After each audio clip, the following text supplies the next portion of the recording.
낯선 여성을 호텔로 데려가 자발적으로 방값을 내게 만드는데 단 3시간밖에 걸리지 않았습니다. 이것은 키가 1.7m도 되지 않고 잘생기지도 않았지만 여성 심리에 매우 능통한 이 남자의 자랑스러운 말입니다. 보통 사람에게는 이 일이 정말 믿기 어렵습니다. 이 남자는 어떻게 3년 동안 90명의 여성을 속일 수 있었는지 궁금합니다. 게다가 그는 순진한 여성들로부터 수백만 위안의 돈을 사기칠 수 있었습니다. 이 이야기가 세상에 알려진 후 많은 사람들이 그것을 조작이라고 생각했지만 경찰은 모든 것이 사실이라고 확인했습니다. 그렇다면 이 남자는 3시간 안에 어떻게 여성들을 자신의 품에 안기게 만들 수 있었는지 궁금합니다. 이 사건을 보기 전에 좋아요와 구독을 눌러 가장 흥미로운 이야기를 계속 받아보시기 바랍니다. 이 남자는 바로 마덩이이며 1984년에 중국 닝샤의 한 작은 마을에서 태어났습니다. 그는 평범한 외모를 가졌고 가난한 집안 출신이었습니다. 게다가 많은 고등학교도 졸업하지 못했고 그가 가진 지식은 모두 집에서 독학한 것입니다. 그는 여성 심리를 철저히 연구했으며 돈 버는 비법을 찾는데 큰 흥미를 느꼈습니다. 마덩이의 여성 유혹 기술은 전적으로 그의 아버지에게서 물려받은 것처럼 보였습니다. 마의 아버지는 특별한 재능은 없었지만 여성들을 유혹하는데 아주 능했습니다. 그의 아버지는 평생 3명의 아내를 두었고 10명의 자식을 낳았습니다. 마덩이의 어머니는 2번째 아내였고 그의 아버지보다 8살이나 어렸으며 3번째 아내는 심지어 그의 아버지보다 30살이나 어렸습니다. 마가 태어나자마자 그의 바람기 많고 여자 밝힌 아버지는 곧바로 다른 여자를 찾았습니다. 그러나 그는 마의 어머니와 이혼하지 않고 단순히 2 모자를 버려둔 채 3번째 아내와 함께 즐겁게 살면서 인생을 즐겼습니다. 이 일 때문에 마의 어머니는 남편과 자주 싸웠습니다. 결혼해서의 배신과 갓난아기를 키워야 하는 부담은 그녀의 성격을 완전히 바꾸어 놓았습니다. 그녀는 날마다 짜증을 내며 기분이 나쁠 때마다 아무 이유 없이 매기 화풀이를 했습니다. 그녀는 마가 불운을 가져왔다고 생각하며 이 아이를 미워했습니다. 게다가 그의 형제자매들은 모두 이복 형제로 정이 깊지 않았습니다.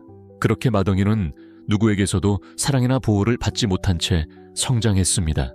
가난한 집안 형편과 공부에 재능이 없던 그는 중학교도 다 마치지 못하고 도중에 학교를 그만두고 일하러 나갔습니다. 밖에 나가 일을 구할 때 그는 평범한 외모에 학력도 낮아서 제대로 된 일을 구할 수 없었습니다. 몇 년을 떠돌아다닌 끝에 많은 돈도 하나도 모으지 못했고 먹고 자는 일조차 힘든 상황이 되었습니다. 결국 선택의 여지가 없었던 그는 건설 현장에서 짐을 나르는 일을 하며 육체 노동에 의존해 생계를 유지했습니다. 일이 끝난 후 그는 인터넷 카페를 전전했습니다. 온라인에는 예쁜 여성들의 사진이 넘쳐났고 그것은 맥에 강한 욕망을 불러일으켰습니다. 하지만 그는 너무 가난해서 주머니가 항상 텅 비어 있었습니다. 연애는 고사하고 결혼은 꿈도 꿀 수 없었습니다. 네카페에서 집으로 돌아온 마는 건설 현장에서 함께 일하던 선배가 퇴직 준비를 하고 있는 것을 보았습니다. 그 모습을 본 그는 달려가 짐을 정리하는 것을 도왔습니다. 이불을 정리하던 중 그는 우연히 건설 노동자들이 여가 시간에 읽는 오락용 책 몇 권을 발견했습니다. 우연히도 그 중에는 여성 심리학 책 한 권이 있었습니다. 그는 그 책을 뚫어지게 바라보며 한동안 멍하니 있다가 그 남자 노동자에게 그 책을 가져갈 생각이 있는지 물었습니다. 마가 이 책에 흥미를 보이자 남자 노동자는 이미 다 읽었다며 그에게 책을 남겨주었습니다. 그날 이후 마는 이 책에 푹 빠졌고 그것을 보물처럼 여겼습니다. 시간이 날 때마다 그는 그 책을 꺼내 읽었습니다. 다른 사람에게는 그저 평범한 책일지 몰라도 그의 눈에는 희망의 빛이 비치는 책이었습니다. 책을 읽으며 그는 자신도 모르게 한 사람을 떠올렸습니다. 바로 그의 아버지였습니다. 돈도 없고 권력도 없으며 잘생기지도 않은 그의 아버지가 어떻게 3명의 아내를 얻을 수 있었을까 하는 생각이 들었습니다. 오랜 세월 사회에서 고생했지만 여전히 빈손인 그는 점점 답답함을 느끼기 시작했습니다. 대부분의 젊은 남성들은 자존심이 강하고 가난한 삶을 참기 어려워하는데 마덩이 역시 마찬가지였습니다. 그는 현재의 가난하고 희망 없는 삶의 염증을 느꼈습니다. 책을 자세히 읽은 후 그의 머릿속에는 기이한 생각들이 떠오르기 시작했습니다. 어릴 때부터 내성적인 성격에 외모도 눈에 띄지 않았던 그는 마음에 드는 여성을 만나도 어떻게 접근해야 할지 전혀 몰랐습니다.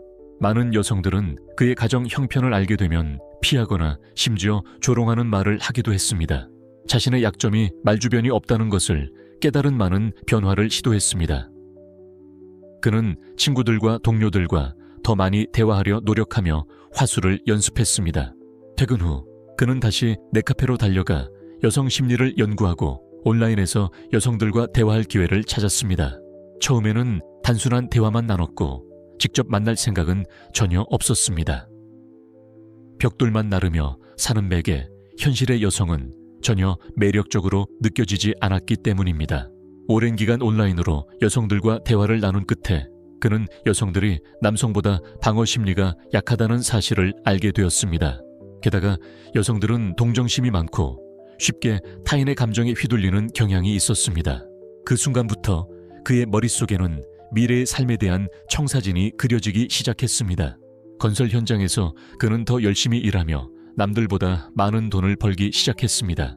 1년간 일을 하며 여성 심리에 대한 연구도 병행한 후 많은 일을 그만두기로 결심했습니다. 그는 일정 금액의 저축을 기반으로 본격적이고 체계적으로 사기의 길에 들어섰습니다. 많은 밤에 여성들과 대화하는 것을 좋아했습니다. 왜냐하면 밤은 여성들이 가장 감정적으로 약해지는 시간이기 때문입니다. 자신의 정체를 감추기 위해 많은 천수화라는 가명을 사용했고 성공한 독신 남성이라는 설정을 만들었습니다. 그가 여성들을 유혹할 때 처음 건네는 말도 달랐습니다. 인사를 대신해 그는 부드럽게 "기분이 안 좋은 거예요?" 라고 물었습니다. 감정적으로 힘든 시기를 겪고 있는 여성들은 이런 메시지에 쉽게 반응했습니다. 이 점을 파악한 그는 자신이 쌓아온 여성 심리학 지식을 활용해 연애 상담 전문가 역할을 하기 시작했습니다. 그는 여성들의 이야기를 인내심 있게 듣고 부드럽게 응답했으며 문제를 분석하고 위로하며 진심 어린 조언을 건넸습니다. 많은 여성들은 마치 운명적인 사람을 만난 듯한 느낌을 받았고 그의 해박한 지식에 더욱 감탄했습니다. 이 시점에서 그가 만남을 제안하면 거의 확실히 수락을 받을 수 있는 상태가 되었습니다. 시간이 흐르며 평범한 배경을 가진 청년의 여성 유혹 기술은 마치 예술처럼 정교하고 능숙해졌습니다. 그러나 단지 온라인 대화만으로는 만족할 수 없었습니다. 그렇다면 어떻게 이 유혹 기술을 실제 만남으로 연결해 생리적 욕구도 해소하고 경제적 이익도 얻을 수 있을까요? 그는 여성 심리학 지식을 복습하며 동시에 여성들의 사랑과 결혼에 대한 실제 사례들도 연구했습니다. 그 결과 그는 아름답고 부유하지만 외로운 여성들을 사냥하기 위한 한 가지 방법을 정립하게 되었습니다. 자신의 이미지를 업그레이드하기 위해 그는 돈을 들여 새 옷 몇 벌을 마련했고 감정적 상처를 막 겪은 부유한 여성들을 목표로 삼았습니다. 2007년 마덩이는 자신이 배운 것을 현실에 적용하기 시작했고 인생 처음으로 부를 얻는 길을 열었습니다. 그가 첫 번째 목표로 삼은 인물은 리 씨라는 여성으로 교사였고 직장 스트레스와 불행한 결혼 생활 때문에 가끔 인터넷에 접속해 마음을 털어놓았습니다. 많은 이 여교사로부터 나타나는 신호를 재빨리 감지했습니다. 그는 매번 대화할 때마다 그녀의 심리를 정확히 찔러 이해심과 섬세함을 드러내어 리 씨는 마치 진정한 운명적 상대를 만났다고 느꼈습니다. 점차 리 씨는 이 따뜻하고 부드러운 온라인 남성에게 감정을 품기 시작했습니다. 기회를 포착한 만은 교묘하게 만남을 제안했고 예상대로 그녀는 기쁜 마음으로 승낙했습니다. 자신의 이미지를 구축하기 위해 그는 고급차를 대여하는데 큰돈을 썼습니다. 영화 속 장면을 따라 그는 매너 있게 차문을 열어주었고 가는 내내 즐겁게 대화를 나누며 신사적인 태도를 보였습니다. 도착하자 그는 먼저 차에서 내려 다시 한번 그녀에게 차문을 열어주었습니다. 미리 예약한 고급 레스토랑에 도착하자 그는 리 씨의 손을 잡고 시원한 에어컨이 켜진 개인실로 안내했습니다. 그런 뒤 그녀의 외투를 정성스럽게 벗겨 옷걸이에 걸어주었습니다. 그가 보여준 이 공손하고 다정한 행동들은 매우 절제되어 있었고 결코 선을 넘는 제스처는 없었습니다. 이러한 태도에 리 씨는 자신이 인생의 진짜 남자를 만났다고 느꼈고 매우 행복해졌습니다. 이어 그는 리 씨에게 프랑스 와인과 사전에 주문한 푸짐한 저녁 식사를 대접했습니다. 그는 와인을 권하면서도 부드럽게 대화를 이끌었고 목소리는 마치 꿀을 붓는 듯 부드러웠습니다. 술 기운이 반쯤 오른 시점, 은은한 촛불과 잔잔한 음악이 흐르는 로맨틱한 분위기 속에서 그는 자신이 고심 끝에 각본을 짠 비극적인 이야기를 천천히 풀어놓기 시작했습니다. 와인의 영향으로 리 씨는 점점 그의 감동적인 거짓 이야기 속에 빠져들었습니다. 그는 여성의 연민을 자극하기 위해 자신을 어머니가 돌아가시고 아버지에게 버려진 인물이라 소개했습니다.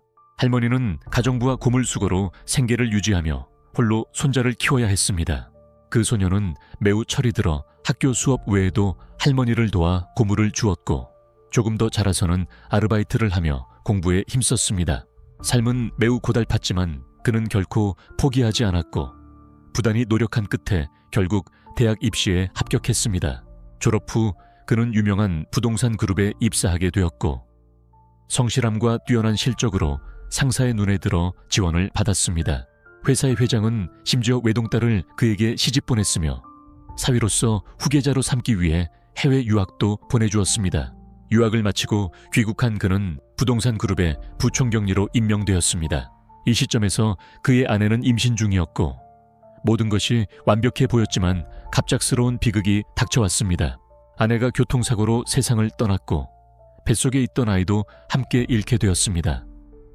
그날 이후 그의 얼굴에서는 웃음이 사라졌습니다. 이야기가 끝났을 때 여교사는 완전히 그의 말에 매료되었습니다. 그녀는 눈앞의 남자가 겪은 비극적인 운명에 감동했고 깊은 동정심과 존경심을 품었습니다. 기세를 몰아 그는 그녀에게 춤을 청했고 이어 아낌없이 지갑을 꺼내 각 서빙 직원들에게 수백 위안을 팁으로 줬습니다. 그가 이렇게 후하게 행동하는 모습을 보고 리 씨는 모든 경계심을 완전히 내려놓았고 오히려 그에게 빠져들기 시작했습니다.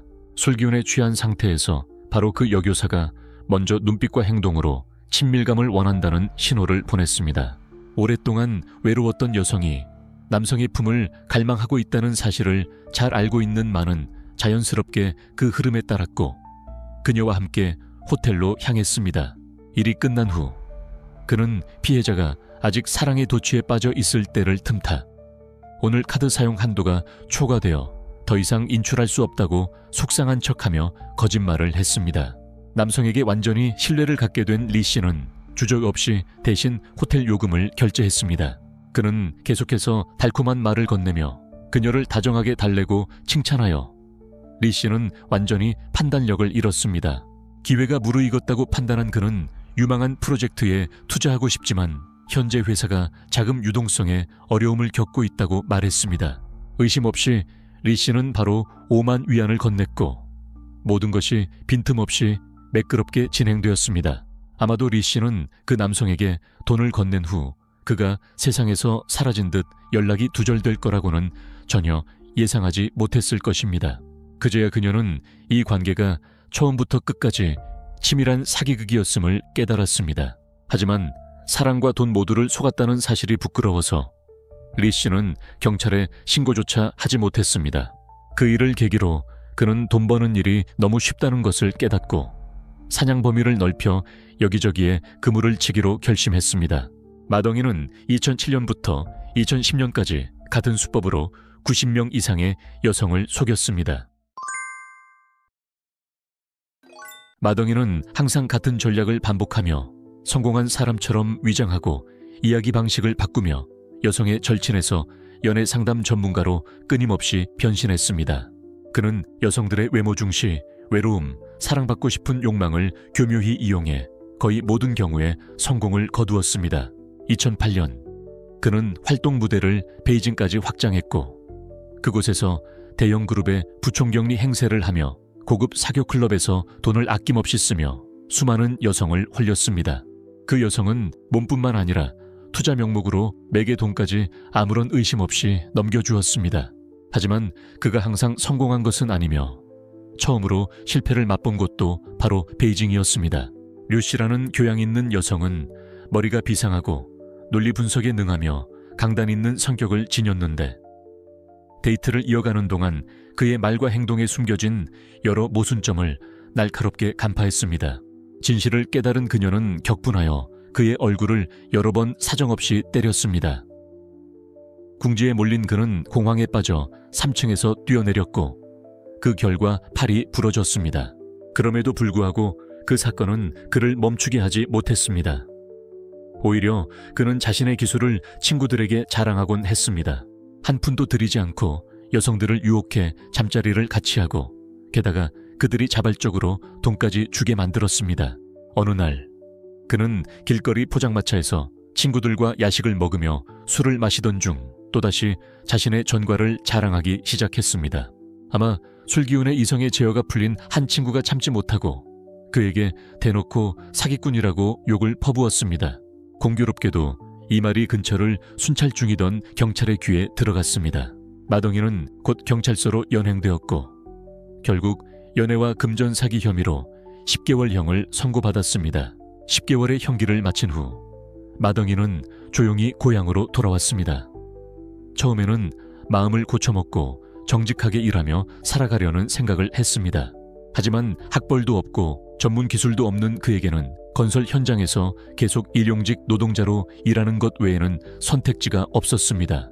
그러나 이미 노동 없이도 사치스럽게 살아가는데 익숙해진 그는 힘든 일을 견디지 못했고 얼마 지나지 않아 다시 예전의 길로 돌아갔습니다.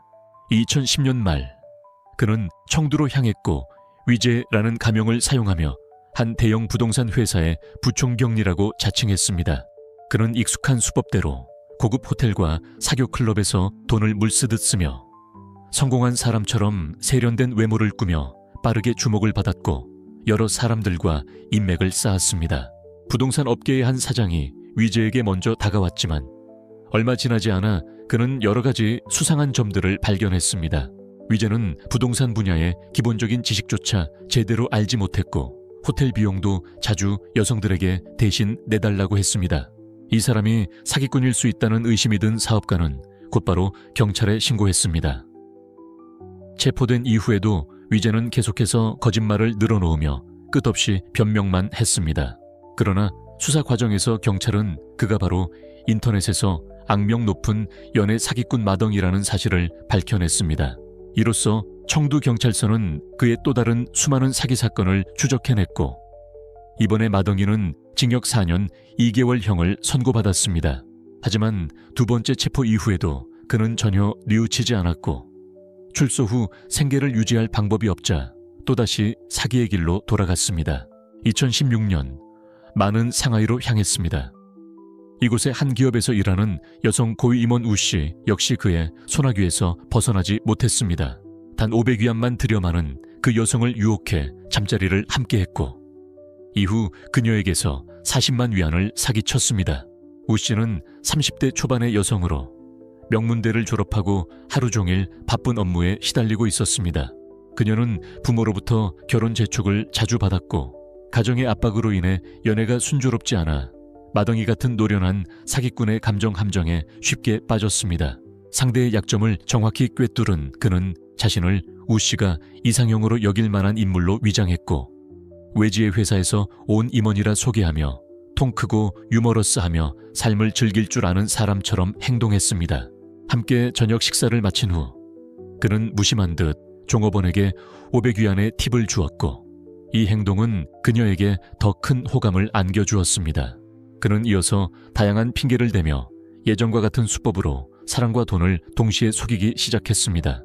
그러나 여러 번 돈을 요구받은 우 씨는 점점 의심을 품게 되었고 결국 그를 추궁했습니다. 그러자 그는 전화를 끊고 순식간에 자취를 감췄습니다.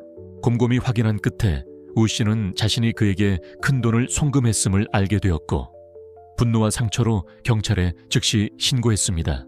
그에게 속은 피해자 수는 점점 더 늘어났습니다. 많은 이들이 명예나 가정을 잃을까 두려워 경찰에 신고하지 못했습니다. 그 대신 그들은 인터넷에 현상금을 걸며 누구든 마덩이를 잡기만 하면 얼마든지 대가를 지불하겠다고 했고, 심지어 전화를 걸어 죽이겠다고 위협하기도 했습니다. 자신의 생명이 위태롭다고 느낀 그는 이번에는 자진해서 경찰에 찾아가 범죄 사실을 모두 자백했습니다. 그는 약 100명에 달하는 피해자에게 수백만 위안의 금전을 사기친 혐의로 이번에는 징역 9년 5개월의 형을 선고받았습니다. 마덩이는 여성 상대 사기에 매우 능숙했지만 기자가 왜 이런 범죄를 저질렀느냐고 묻자 그는 과거 자신을 속인 한 여성을 향한 복수심 때문이라고 답했습니다. 그는 돈을 사기쳐도 전혀 기쁘지 않았으며 오히려 항상 불안감에 시달렸고 식욕도 잠도 제대로 들지 못했다고 했습니다. 주머니에 200위안밖에 남지 않았을 때야 비로소 밥맛이 돌고 마음이 편해져 숙면을 취할 수 있었다고 말했습니다. 그는 또 자신이 한 번도 돈을 모아본 적이 없으며 사기친 돈은 모두 빠르게 써버렸다고 했습니다. 그런데 이상하게도 돈을 쓸 때마다 눈물이 날 것 같은 기분이 들었다고 했습니다. 이러한 기이한 심리는 사람들의 궁금증을 자아냈고 중국 중앙방송의 범죄 심리 전문가들이 그를 연구하기 위해 직접 인터뷰를 하러 찾아왔습니다. 전문가들은 마덩이가 사기를 저지르며 진정으로 갈구한 것은 타인의 인정과 존중받는 감정이라고 분석했습니다. 그는 자존감, 성취감, 만족감을 얻지 못한 삶을 보상하기 위해 극단적인 수단인 사기를 선택했습니다. 더욱 충격적인 것은 그는 누군가를 성공적으로 속일 때마다 타고 있는 담배 끝으로 자신의 팔에 흉터를 남겼다는 사실입니다. 그가 왜 그런 짓을 했을까요? 한 심리 전문가는 마덩이가 자신의 심리적 균형을 맞추기 위해 자해 행동을 한 것이라고 설명했습니다. 그는 그것을 죄에 대한 자가 처벌로 여기며 그렇게 해야 죄책감 없이 계속해서 범죄를 이어갈 수 있다고 믿었습니다. 동시에 그는 이 흉터들을 자신의 성과를 기념하는 훈장처럼 여겼습니다. 이 이야기에 대해 여러분은 어떤 생각이 드시나요? 영상 아래에 댓글을 남겨주세요. 다음에 흥미롭고 독특한 이야기들을 놓치지 않으시려면 꼭 구독 버튼을 눌러주시기 바랍니다. 여러분의 응원이 저희가 더욱 새롭고 흥미로운 이야기를 전해드리는 가장 큰 원동력입니다. 함께해 주셔서 감사합니다. 다음 영상에서 다시 뵙겠습니다.